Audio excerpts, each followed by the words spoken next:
आज मैं आपके लिए ब्राजील के महान फुटबॉल प्लेयर पेले के जीवन की कहानी पर आधारित फिल्म लेकर आया हूँ, जिसका नाम है Pele the birth of legend. Pele Brazil के बहुत फेमस फुटबॉलर थे, जिसे आज तक फुटबॉल के इतिहास का बादशाह कहा जाता है और उसी की वजह से ब्राजील ने पहली बार 1958 का फीफा वर्ल्ड कप जीता था। तो आज मैं आपको उसी की सच्ची कहानी बताऊंगा कि कैसे एक गरीब लड़का दुनिया का सबसे बेस्ट फुटबॉल प्लेयर बन गया। और अगर आपको इसी तरह की फिल्म एक्सप्लेनेशन पसंद आती है तो इस चैनल को सब्सक्राइब जरूर करना। तो कहानी शुरू होती है ब्राजील की एक छोटी सी बस्ती से, और इस बस्ती के सभी बच्चे जूते पॉलिश करने का काम करते हैं और काम करने के बाद वो अपने आस पड़ोस के लोगों की जुराबे और कपड़े चुराकर उससे फुटबॉल बनाते हैं और खेलने लगते हैं। जैसे हमारे एशिया देशों में क्रिकेट गलियों में खेला जाता है, वैसे ही नॉर्थ अमेरिका देशों में फुटबॉल गलियों में खेला जाता है। वैसे ही ये बच्चे भी गलियों में फुटबॉल खेल रहे होते हैं। यहाँ फुटबॉल खेलने वाले बच्चों में से एक का नाम था डीको और उसका छोटा भाई भी उसके साथ था। उसके छोटे भाई को सब बच्चों ने मिलकर पानी में गिरा दिया तो वो अकेले ही वहाँ पर रोने लगा, लेकिन फिर उसने पानी से कीचड़ उठाकर पेले पर फेंकी तो पेले और बाकी सभी बच्चे फुटबॉल छोड़कर उस कीचड़ से ही खेलने लगे। अब जब डीको अपने भाई के साथ घर वापस आया तो वो अपनी माँ को बताता है कि वास्तव में उसके जूते पॉलिश करने के बाद जब वो घर वापस आ रहे थे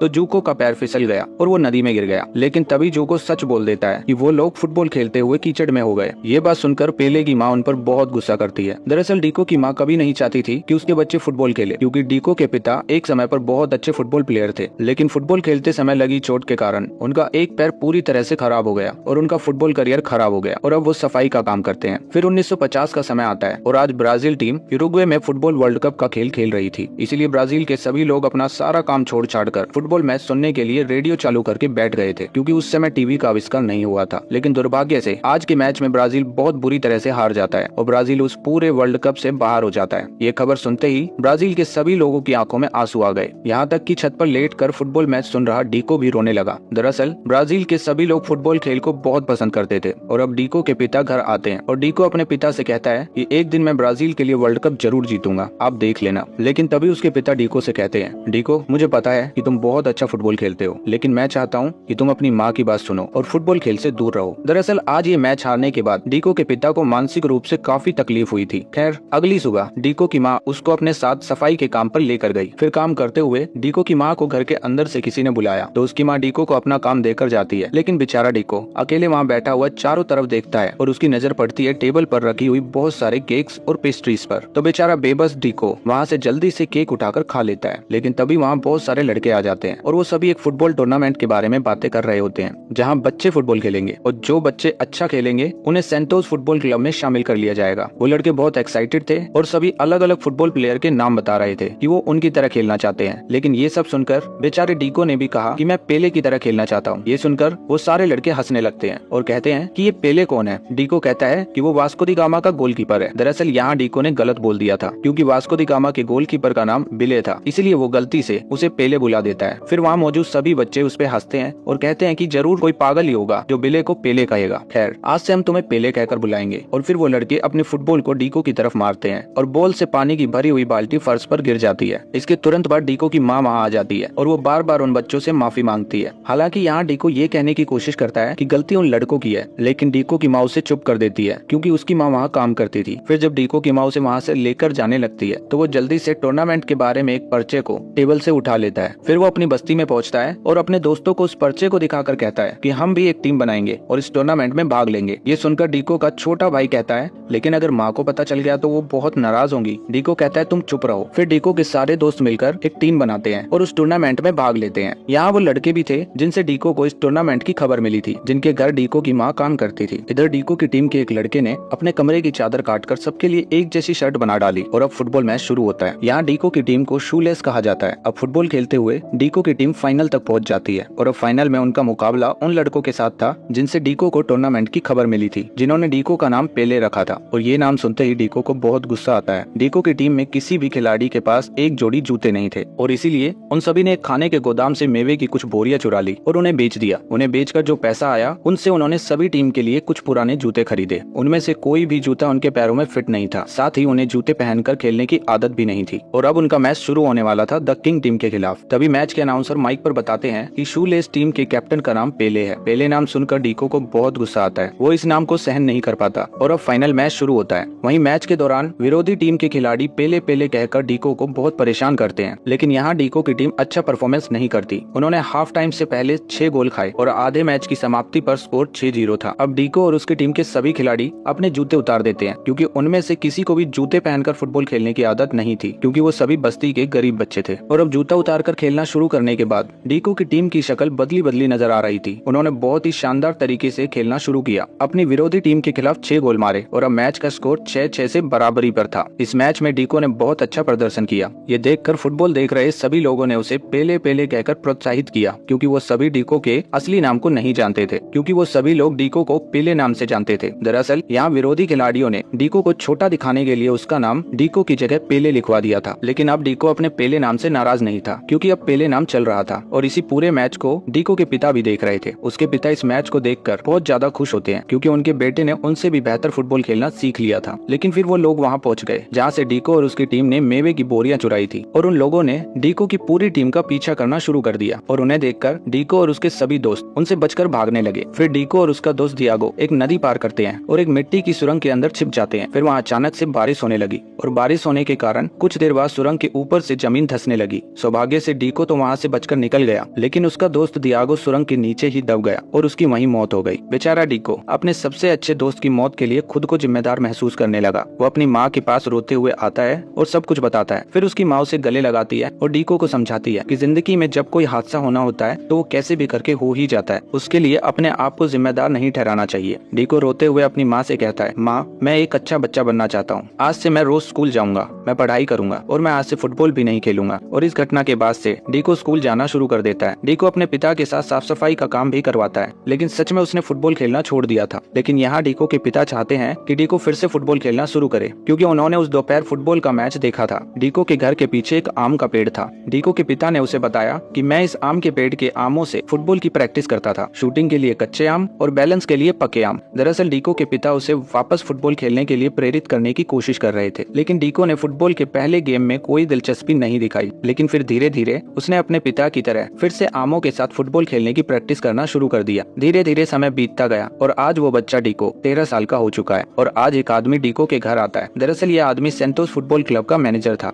और वो डीको को सेंटोस फुटबॉल क्लब में शामिल कर लेता है। फिर डीको उस क्लब के लिए फुटबॉल खेलने लगता है, लेकिन यहाँ डीको बाकी बच्चों के साथ अच्छा नहीं खेल पा रहा था। उसका प्रदर्शन पूरी तरह से खराब हो गया था और इसी बात को लेकर डीको खुद ही काफी परेशान था। इसलिए डीको ने सोचा कि शायद वो दोबारा फुटबॉल नहीं खेल सकता, और यही सोचकर वो अपने घर वापस जाने का फैसला करता है। आप जो सोचते हैं वही करते हैं। डीको ने भी ऐसा ही किया और अपने घर वापस जाने के लिए निकल पड़ा। फिर जब वो रेलवे स्टेशन पहुंचा तो उसकी मुलाकात डिबेट नाम के एक पुराने फुटबॉलर से हुई, जो अभी सेंटोस फुटबॉल क्लब का मेंबर था। डिबेट ने डीको से पूछा, तुम कहाँ जा रहे हो? डीको ने कहा, मैं अपने घर जा रहा हूँ सर। डिबेट ने पूछा, लेकिन क्यों? तो डीको ने उससे कहा कि मैं बाकी लड़कों की तरह खेल नहीं सकता। अगर मैं यहाँ रुक जाता हूँ तो मुझे कुछ नहीं होगा, लेकिन अगर मैं अपने घर वापस नहीं गया और पढ़ाई शुरू नहीं की तो मुझे भी अपने पिता की तरह साफ सफाई का काम शुरू करना पड़ेगा। फिर डिबेट ने डीको को समझाया, जिस तरीके से तुम फुटबॉल खेलते हो वो पुराना तरीका है, लेकिन बहुत अद्भुत है। तुम्हें पता है, जब काले लोगों को गुलाम बनाया गया था तो उन्हें बचाने के लिए एक मार्शल आर्टिस्ट आगे आया जिसका नाम था जिंगा, और बाद में जिंगा को फुटबॉल खेलने के विभिन्न तरीकों में शामिल किया गया, जिसकी वजह से फुटबॉल एक अद्भुत खेल बन गया।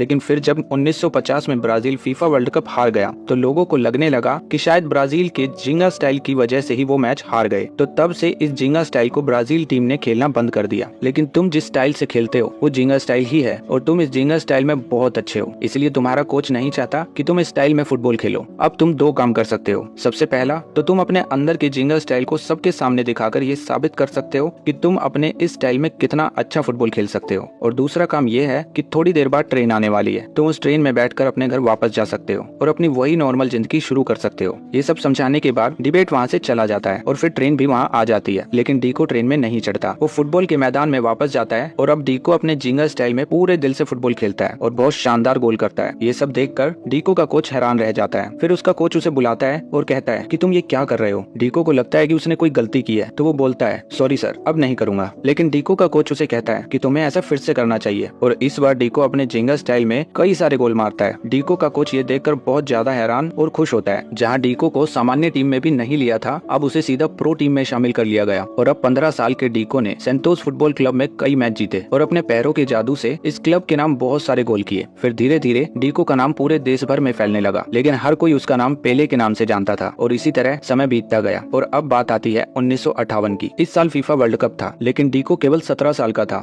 लेकिन जब टीम बनाने के लिए खिलाड़ियों के नाम की घोषणा की गई तो सबसे आखिरी में डीको का नाम था। इस खबर से डीको बहुत खुश हुआ। डीको के पिता भी अपने बेटे के लिए बहुत ज्यादा खुश हुए, लेकिन उसके पिता ने उसे बताया कि ब्राजीलियन लोगों ने फुटबॉल खेलना लगभग छोड़ दिया है। हम पिछले साल वर्ल्ड कप हार गए थे और अब तुम पर बहुत बड़ी जिम्मेदारी है, और मैंने तुम्हारे अंदर कुछ ऐसी खूबियां देखी हैं जो मुझ में भी नहीं थी, क्योंकि जब मैं फुटबॉलर था तो मैंने भी जिंगल स्टाइल खेलने की कोशिश की थी। और ऐसे ही एक दिन जब मैं जिंगल स्टाइल शॉट ले रहा था तो मुझे डाउट हुआ और मैं सोच में पड़ गया। नतीजा ये हुआ कि उस दिन मैं घायल हो गया। तुम कभी भी ऐसी दुविधा में मत फंसना, बस अपने दिल से फुटबॉल खेलना। फिर डीको के पिता उसे एक जर्सी देते हैं जिसके पीछे लिखा था पेले। डीको कहता है, लेकिन पिताजी यहाँ पेले क्यों लिखा है, ये मेरा नाम नहीं है। तब उसके पिता कहते हैं कि जब तुम्हें जिंगल स्टाइल में खेलते हुए लोग देखते हैं तो हर कोई तुम्हें पेले के नाम से बुलाता है। फिर डीको अपने पिता से विदा लेकर ब्राजील की पूरी इंटरनेशनल टीम के बीच में आ जाता है। और अब प्रैक्टिस मैच शुरू होने से पहले टीम के कोच डीको से कहते हैं कि तुम किसी भी इंटरनेशनल मैच में जिंगल स्टाइल में नहीं खेल सकते। ये स्टाइल भले ही सेंट क्लब में काम कर गया हो, लेकिन इंटरनेशनल मैचों में ये स्टाइल बिल्कुल भी काम नहीं करेगा। दरअसल पिछले वर्ल्ड कप में ब्राजील इसी स्टाइल के कारण बुरी तरह हार गया था, इसीलिए उस हार के डर से अब कोच डीको को इंटरनेशनल मैच में जिंगल स्टाइल खेलने से मना करते हैं। लेकिन जब प्रैक्टिस मैच शुरू होता है तो डीको अपने कोच की कोई बात नहीं सुनता और वो जिंगल स्टाइल में ही खेलना शुरू करता है। क्योंकि उसे अपने पिता की बात याद थी,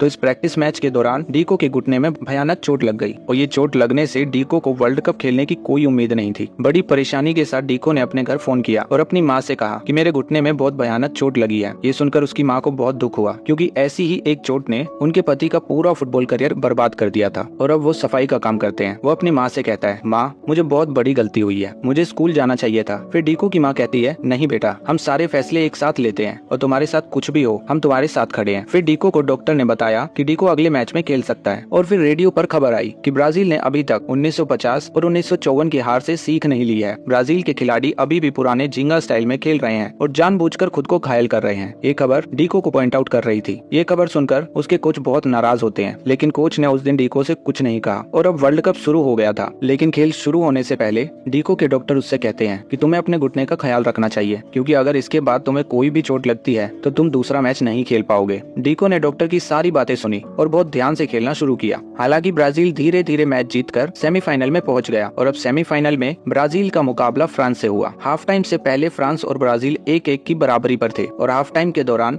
रेस्ट रूम में जाकर डीको अपने साथी खिलाड़ी जोस के पास गया, क्योंकि जोस ने उसे बताया था कि उसे चोट लग गई है। लेकिन डीको उसे कहता है कि अगर तुम्हारा पैर सही है तो तुम अच्छा खेलते हो, क्योंकि मैं तुम्हारे जैसा अच्छा नहीं खेल सकता। लेकिन जोस उसे बताता है कि मेरा पैर ठीक है, लेकिन मेरा दिमाग ठीक नहीं है, क्योंकि मैं जीवन भर यूरोपियन बनना चाहता था, लेकिन आज खेलते समय मुझे एहसास हुआ कि मैं वास्तव में ब्राजीलियन हूँ। तुम्हें याद है जब तुमने एक मैच में जिंगा स्टाइल खेलकर सभी लोगों को हैरान कर दिया था? ठीक वैसे ही खेल की आज हमें जरूरत है। फिर ये सब सुनकर डीको ने बहुत कॉन्फिडेंट फील किया और डीको खेल के मैदान में उतर गया। अब डीको पूरे आत्मविश्वास के साथ अपने पुराने अंदाज में खेलना शुरू करता है और खेलते खेलते डीको ने एक असाधारण गोल कर दिया। पूरे स्टेडियम में ब्राजील के नाम को पुकारा जाने लगा और फिर डीको ने अपने खेल कौशल से लगातार 2 और गोल मारे और इसी तरह स्कोर 4-1 हो गया और उस दिन ब्राजील ने फ्रांस के खिलाफ मैच जीत लिया। ये मैच सिर्फ डीको की वजह से जीता गया। तो अब ब्राजील के घर घर में खुशियों की लहर दौड़ पड़ी, क्योंकि ब्राजील फाइनल में पहुंच चुका था। फाइनल में ब्राजील का मुकाबला स्वीडन से था। तो खेल शुरू होने से पहले स्वीडन के कोच और ब्राजील के कोच एक साथ प्रेस कॉन्फ्रेंस में गए। वहीं प्रेस कॉन्फ्रेंस में स्वीडिश कोच ने ब्राजील टीम को नीचा दिखाया और कहा, ब्राजील टीम को कोई अनुशासन नहीं है, उनके पास कोई गेम प्लान या गति नहीं है, वे उल्टा पुल्टा खेलते हैं। और ये सब सुनकर ब्राजील टीम के कोच प्रेस कॉन्फ्रेंस से उठकर खिलाड़ियों के पास आ गए। ब्राजील टीम के हर एक खिलाड़ी से कहा, मैं नहीं चाहता कि कल दुनिया हमें स्वीडन की तरह खेलता हुआ देखे। मैं चाहता हूँ कि दुनिया हमें वैसे ही देखे जैसे हम वास्तव में हैं और हमारे खेल का असली रूप जिंगा स्टाइल खेलना है। मैं नहीं जानता कि कल फाइनल में हम जीतेंगे या हारेंगे, लेकिन मैं चाहता हूँ कि कल हम स्वीडन समेत पूरी दुनिया को एक बेहतरीन मुकाबला देंगे। और फिर अगले दिन फाइनल मैच शुरू होता है। लेकिन अब स्वीडन के लगभग सभी खिलाड़ियों की नजर पेले पर थी, क्योंकि वो नहीं चाहते थे कि पेले बहुत अच्छा खेले। और इसी तरह स्वीडिश टीम ने 4 मिनट बाद ही गोल कर ब्राजील से बढ़त हासिल कर ली और जैसे ही वो गोल हुआ तो पूरे ब्राजील के घरों में मातम छा गया। लेकिन डीको यानी पेले ने अपना हौसला नहीं छोड़ा और उसने खेल की बहुत अच्छे से शुरुआत करी और उसके तुरंत बाद ही एक गोल कर दिया। गोल बराबर होने से ब्राजील की टीम और मजबूत हो गई। कुछ ही देर बाद उन्होंने एक और गोल कर दिया और मैच में ब्राजील टीम 2-1 गोल से आगे हो गई। फिर भी ब्राजील ने अपना आक्रामक खेल नहीं रोका। उन्होंने एक के बाद एक टोटल 5 गोल मारे। हालांकि इस मैच में स्वीडन केवल 2 गोल मारने में ही सफल रही। पूरे स्टेडियम में स्वीडिश दर्शकों की खामोशी ने पूरे स्वीडन को हैरान कर दिया। उधर ब्राजील में हर किसी की आंखों में खुशी के आंसू आ गए थे, क्योंकि ब्राजील ने आज अपनी पहली वर्ल्ड कप ट्रॉफी जीत ली थी और वो भी पेले यानी डीको की वजह से। और अब डीको चारों ओर पूरी तरह से पेले के नाम से जाना जाने लगा। फुटबॉल इतिहास में ब्राजील और स्वीडन के बीच इस मैच को कहा जाता है। इस मैच को कभी कोई नहीं भूल सकता, क्योंकि इस मैच के बाद जिंगा स्टाइल पूरी दुनिया में इतना फेमस हो गया कि हर कोई इस खेल को सीखना और देखना चाहता है। और ब्राजील सरकार ने 1961 में सम्मान पूर्वक पेले को अपना राष्ट्र खजाना घोषित कर दिया। और फिर पेले ने मात्र 17 साल की सबसे कम उम्र में वर्ल्ड कप खेलने और जीतने का वर्ल्ड रिकॉर्ड बना दिया। फिर ब्राजील ने 1962 और 1970 का वर्ल्ड कप भी अपने नाम कर लिया। पेले अब दुनिया का एकमात्र खिलाड़ी है जिन्होंने 3 वर्ल्ड कप जीते हैं, और इसके साथ ही उनके नाम 1283 गोल मारने का रिकॉर्ड भी दर्ज है। लेकिन केवल एक रिकॉर्ड पेले कभी नहीं तोड़ सका, वो है एक मैच में 5 गोल करने का रिकॉर्ड, और ये रिकॉर्ड आज भी उनके पिता के नाम पर है। साथ ही ओलंपिक समिति द्वारा पेले को सदी का सर्वश्रेष्ठ खिलाड़ी का नाम भी दिया गया। तो ये थी पेले की सच्ची कहानी पर आधारित फिल्म। आपको मेरी एक्सप्लेनेशन कैसी लगी, कमेंट करके जरूर बताइए।